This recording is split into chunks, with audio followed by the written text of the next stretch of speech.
daga cikin ainihin wato ghafla, alamar ghafla a ga mutum yana ta ɓata lokaci ba tare da wata samun fa'ida ba a ƙarƙashin wannan ɓacin lokacin.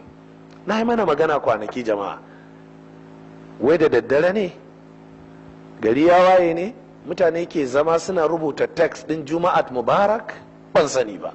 Sai ka ga text shafi 3 na GSM ya zauna ya rubuta juma'at mubarak, yana ta distributing, yana ta transmitting.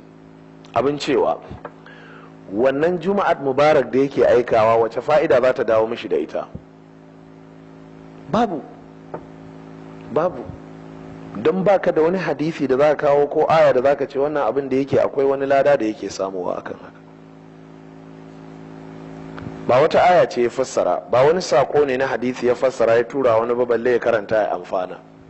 Juma'at mubarak, wannan kenan jama'a. Mutum ne zai zauna ya bude jaridu guda 10 duk sai ya karance su daga sadda ya je ofis har zuwa karfe 10. Wace fa'ida ke cikin wannan? Na'am, akwai wata fa'ida da take komawa gare shi, to ba wannan ake ba, amma a kawai yana bata lokacin shi ne. A halin a daidai wannan lokacin ƙur'ani na nan yana jiran shi ya bude shi ya karanta, domin nan ne labaran gaskiya jama'a.